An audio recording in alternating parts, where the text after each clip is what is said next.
श्री गणेशाय नमः। नमस्कार दोस्तों, ये राशिफल चंद्र राशि पर आधारित है। चंद्रमा मन का कारक है।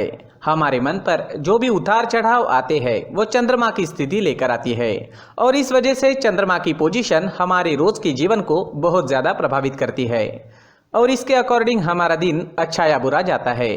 तो आइए जानते हैं इस दिन चंद्रमा आपके लिए किस तरह के परिणाम ला रहे हैं। दोस्तों, ये दिन आपके लिए खास है। जी हाँ, आज चंद्रमा की पोजीशन बहुत बढ़िया रहेगी। चंद्रमा इस दिन आपकी कुंडली में 10वें भाव में है। ये कर्म भाव है। इस दिन मान सम्मान प्राप्त होगा। धन अर्जित करने के लिए ये दिन बहुत बढ़िया रहेगा। तो आर्थिक स्थिति और अच्छी होगी। 10वां भाव कर्म भाव है, यानी नौकरी, बिजनेस, आपके प्रोफेशन में आपको काफी लाभ मिलेगा।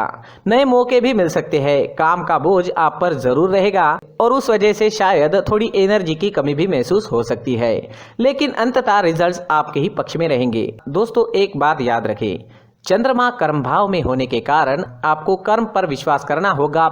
भाग्य के भरोसे बैठने वाला दिन ये नहीं है। तो आप कर्म कीजिए, कर्म का फल आपको अवश्य मिलेगा, लेकिन अगर आप कर्म नहीं करेंगे तो फल की अपेक्षा भी नहीं कर सकते।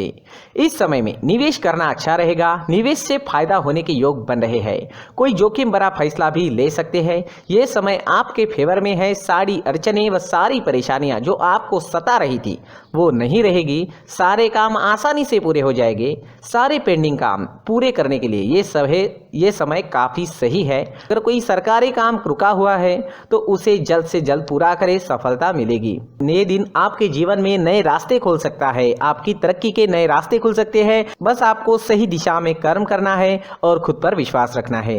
मेहनत करें और किसी भी चीज से ना डरे। समय आपके साथ है। दोस्तों, इस दिन पिता से सहयोग प्राप्त होगा। पैतृक संपत्ति से लाभ होने की संभावना है। घर में खुशी व एकता का माहौल रहेगा। धन अर्जित करने का ये सही समय है। स्टूडेंट्स के लिए भी ये समय बहुत ज़्यादा अच्छा रहेगा। ग्रहों की स्थितियां आपको सपोर्ट कर रही है। स्टूडेंट्स को इस दिन मदद जरूर मिलेगी। कॉम्पिटिटिव एग्जाम या सरकारी नौकरी पाने के लिए समय उत्तम है। दाम्पत्य जीवन में भी मधुरता रहेगी। पति पत्नी के बीच कोई कड़वाहट है तो वो दूर करने का ये सही मौका है। जी हाँ, प्रयास करें, कड़वाहट दूर हो जाएगी। कोई नई चीज या कोई नया वाहन खरीदना चाहते हैं तो समय अच्छा है, बिल्कुल खरीद सकते हैं। अच्छे योग बन रहे हैं। कोई प्रॉपर्टी लेनी है तो भी आपके लिए समय शुभ रहेगा। कहीं घूमने या यात्रा पर जाने का सोच रहे हैं तो जा सकते हैं। यात्रा सफल रहेगी, शुभ रहेगी। आज आपको प्रेमी की तरफ से धन लाभ होने के संकेत है। जी हाँ, प्रेमी से भावनात्मक सहयोग भी इस समय में मिल सकता है। अविवाहित लोगों को अपनी शादी से जुड़े प्रस्ताव अपने माता पिता के सामने रखने हैं तो ये समय आपके लिए सही है। दोस्तों, इस दिन आपका स्वास्थ्य अच्छा रहेगा। थोड़ी बहुत कमर दर्द की शिकायत इस समय में आपको सता सकती है। स्वास्थ्य से जुड़ी समस्याएं आती भी है तो कोई छोटी मोटी समस्याएं आएगी, कोई बड़ी समस्या नहीं आएगी। तो कुल मिला के स्वास्थ्य के लिए ये दिन अच्छा ही रहेगा। इस दिन ब्लैक कलर का इस्तेमाल करना आपके लिए लकी साबित होगा और 8 नंबर इस दिन आपके लिए लकी रह सकता है। दोस्तों, ये राशिफल चंद्र राशि पर आधारित है। कभी कभी हमारी पर्सनल कुंडली में बाकी ग्रहों की पोजीशन कुछ इस तरह की होती है कि आपके राशिफल परिणाम में बदलाव दिख सकता है। इसलिए राशिफल को एक मार्गदर्शन के तौर पर लिया जाए तो ज्यादा अच्छा रहेगा। दोस्तों, सभी राशि के लोगों के लिए जीवन में आगे बढ़ने के लिए कुछ जरूरी बातें वीडियो में आगे बताई गई है, तो वीडियो आगे जरूर देखें। नमस्कार दोस्तों, व्यक्ति को अपने जीवन में सफल होने के लिए मेहनत के साथ साथ भाग्य का साथ होना भी बहुत ही आवश्यक होता है। अगर व्यक्ति का भाग्य उसका साथ देता है तो कम मेहनत में ही अधिक सफलता प्राप्त होती है। परंतु कई बार ऐसा देखा गया है कि व्यक्ति के जीवन में कई ऐसी घटनाएं घटित होती है जिसकी वजह से उसको बहुत सारी परेशानियों का सामना करना पड़ता है और इस स्थिति में व्यक्ति को बिल्कुल भी समझ नहीं आता कि ऐसा क्यों हो रहा है। दरअसल आपके घर में ही कुछ ऐसी चीजें होती है जो हमारे भाग्य को प्रभावित करती है, हमारे जीवन को प्रभावित करती है और उन चीज़ों के आसपास होते हुए भी हमें वो चीज़ें नज़र नहीं आती। वह चीज़ें हमारे चारों तरफ एक अजीब सा घेरा बनाकर रखती है, परंतु हम उसको नहीं देख पाते।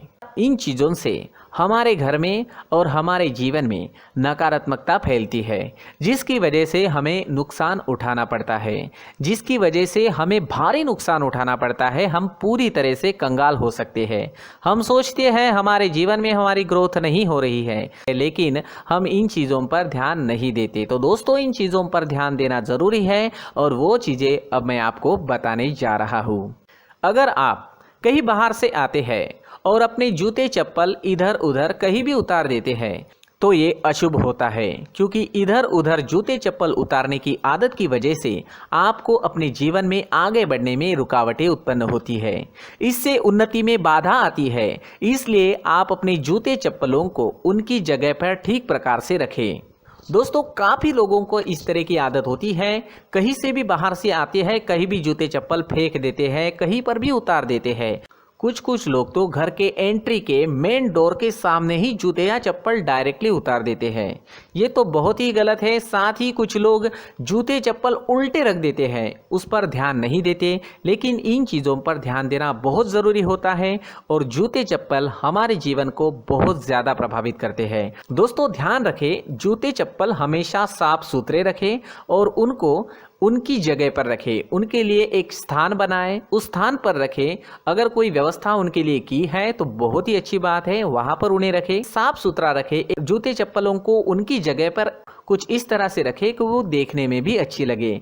अगर वो चीज़ें देखने में अच्छी लग रही है तो फिर उनसे नेगेटिव एनर्जी उत्पन्न होने की संभावना बिल्कुल भी नहीं रहेगी। तो दोस्तों, इस बात का ध्यान ज़रूर रखें। साथ ही दोस्तों, एक और बात है जिस पर आपको ध्यान देना बहुत ज़रूरी होता है। हमारे घर के छत के ऊपर जिन चीज़ों का हमें काम नहीं होता है उन्हें हम घर के छत के ऊपर रख देते हैं। ऐसा करते करते देखेंगे तो घर के छत के ऊपर कबाड़ जमा दिखता है। जी हाँ, जो चीज़ें हमें लगता है आगे जाके हमारे काम में आ सकती है वो हम घर के ऊपर रख देते हैं, लेकिन वो चीज़ें तो काम में नहीं आती, हमारे जीवन पर वो चीज़ें बहुत ही गहरा निगेटिव इफेक्ट डालती है। इसलिए हमारे घर के ऊपर का जो भी एरिया है वो पूरी तरह से साफ सुथरा रखें। जी हाँ, साफ सुथरा रखना है और एक भी बिना काम की चीज़ हमारे घर के ऊपर नहीं रखनी है। दोस्तों, नहीं तो हम जीवन में मेहनत करते ही रहेंगे और हम जितना पा सकते हैं उतना नहीं पा सकेंगे, क्योंकि ये चीज़ें हमें कहीं ना कहीं हमारे जीवन में पीछे रखेगी। इस वजह से घर के छत को पूरी तरह से साफ रखें, पूरी तरह से साफ सुथरा रखें, क्लीन रखें। साथ ही दोस्तों, हम हमेशा देखते हैं घर के ऊपर जाने के लिए जो सीढ़ियां हैं, उन सीढ़ियों के नीचे जो जगह होती है वहां पर सामान हमेशा रख दिया जाता है। वो जगह ही ऐसी है कि सामान को खींची लेती है। वहां पर आपको कुछ ना कुछ सामान मिलेगा ही। जिन लोगों को पता नहीं है उनके घर आपको सामान मिलेगा ही, लेकिन जिन्हें पता है वो लोग हमेशा सीढ़ियों के नीचे की जगह साफ सुथरी रखते हैं और एक भी चीज़ वहाँ पर आपको नहीं मिलेगी, क्योंकि अगर हम सीढ़ियों के नीचे सामान रखते हैं तो हमारी उन्नति होना बहुत ही मुश्किल है। जी हाँ, सीढ़ियों के नीचे कूड़ा कचरा कबाड़ अगर हम जमा करके रखते हैं, कोई भी सामान रख देते हैं, तो उस वजह से माँ लक्ष्मी हम पर प्रसन्न नहीं होती। माँ लक्ष्मी हमारे घर में आने की संभावना बहुत ज़्यादा कम हो जाती है। तो दोस्तों, इन चीज़ों पर ध्यान रखें। हमारे घर की जो सीढ़ियाँ होती है उनके नीचे की जगह हमेशा साफ सुथरी रखें, क्लीन रखें। साथ ही दोस्तों, अगर आपके घर में ऐसी कोई चीज़ मौजूद है जिसका आपको काम नहीं है, जैसे टूटे फूटे बर्तन, आईना, तस्वीरें, इलेक्ट्रॉनिक सामान, सोफा, कुर्सी, टेबल, पलंग, घड़ी, झाड़ू, गमला इत्यादि, तो आप इन सामानों को अपने घर से तुरंत ही बाहर निकाल दीजिए, वरना इससे आपको बहुत बड़ी परेशानी हो सकती है। आपको ये चीज़ें कंगाल बना सकती है। तो घर में ऐसी चीज़ों का मौजूद होना शुभ नहीं माना गया है। इससे धन की देवी माता लक्ष्मी जी का प्रवेश घर में नहीं होता है। इन चीज़ों से आपके घर में नकारात्मक ऊर्जा का संचार होता है और जिस वजह से व्यक्ति को मानसिक समस्याओं का सामना भी करना पड़ता है। व्यक्ति के मन में चिड़चिड़ाहट होती है और छोटी छोटी बातों पर गुस्सा आने लगता है। आप जो भी कार्य करते हैं उसमें आपका मन नहीं लग पाता है। इस व्यक्ति का जीवन घर में मौजूद इन चीज़ों की वजह से अंधकार में डूबने लगता है। इसलिए आपको घर में बिना काम की चीज़ें, कूड़ा कचरा नहीं रखना है। दोस्तों, एक और ख़ास बात है, हमारे घर में मकड़ी का अगर जाला है तो वो बिल्कुल भी शुभ नहीं है। जी हाँ, वो अशुभ माना जाता है। घर में मकड़ी का जाला होना अशुभ है। इससे आपके अच्छे दिन भी बुरे दिनों में बदल सकते हैं, क्योंकि मकड़ी अपना जाल शिकार को फंसाने के लिए बनाती है। और अगर आपके घर में मकड़ी का जाला है तो इससे घर में नकारात्मक ऊर्जा का प्रभाव अधिक बनता है और वास्तुशास्त्र के अनुसार इससे सकारात्मक ऊर्जा का नाश होना शुरू हो जाता है और घर में नकारात्मक ऊर्जा बहुत ज़्यादा बढ़ जाती है। इसलिए आप अपने घर को हमेशा साफ सुथरा रखें। कम से कम 1 महीने में अपने घर के हर कोने की साफ सफाई ज़रूर करें। जी हाँ, वैसे तो 1 हफ्ते में साफ सफाई करनी ही चाहिए, लेकिन ना हो सके तो 1 महीने में तो आपको घर पूरी तरह से साफ करना चाहिए और मकड़ी के जालों को खास करके अपने घर में बिल्कुल भी पनाह ना दें। दोस्तों, मुख्य द्वार भी हमेशा साफ सुथरा रखें। मुख्य द्वार को हमेशा सजाया जाता है, क्योंकि मुख्य द्वार से ही हमारे घर में लक्ष्मी का प्रवेश होता है। तो मुख्य द्वार को साफ सुथरा रखें और सजा कर रखें तो बहुत अच्छा रहेगा। इससे मानसिक रोग और घर की परेशानियां दूर हो जाएगी, धन की कोई कमी नहीं रहेगी और इसके साथ साथ आय के नए स्रोत भी खुलने लगेंगे। इसी के साथ और कुछ चीज़ें हैं, जैसे टूटी फूटी जो भगवान की मूर्तियां होती हैं वो हमारे घर में नहीं रखनी चाहिए। साथ ही जो भगवान के पुराने फ़ोटो है जो जमा करके रखे हुए होते हैं, तो दोस्तों वो चीज़ें नहीं रखनी चाहिए। जो भगवान के फ़ोटो या भगवान की मूर्तियाँ जो घर के मंदिर में हैं, बस वहाँ तक सीमित है। अगर आपके घर के शोकेस में भी वो मूर्तियाँ रखी है, कुछ फ़ोटो रखे थे, उन्हें भी साफ़ करते रहना चाहिए। जिन चीज़ों को हम मेंटेन नहीं कर पाते, साफ़ नहीं रख पाते, उन चीज़ों को घर से हटा देना ही आपके लिए अच्छा रहेगा। साथ ही दोस्तों, कुछ तस्वीरें हैं, जैसे डूबते नाव की तस्वीर या फिर झगड़े की तस्वीर या फिर कुछ ऐसी तस्वीरें होती है जो देखते ही हमें समझ में आ जाता है कि ये तस्वीर निगेटिविटी दर्शा रही है। इस तरह की तस्वीर भी आपको आपके घर में नहीं रखनी है। जी हाँ, इस तरह की तस्वीर लगाने से भी हमारे जीवन में उसी तरह की घटनाएं घटित होना शुरू हो जाता है। हर एक चीज़ हमारे घर की हम पर प्रभाव डाल रही है, तो इन चीज़ों को ध्यान में आपको रखना होगा। तो दोस्तों, कुछ ऐसे छोटे मोटे बदलाव करके हम हमारे जीवन में खुशियाँ ला सकते हैं, तरक्की ला सकते हैं, धन ला सकते हैं, माँ लक्ष्मी जी का प्रवेश हमारे घर में हो सकता है। तो इन चीज़ों को ज़रूर आजमाएं। इस तरह के बदलाव आप आपके घर में ज़रूर करें। धन्यवाद।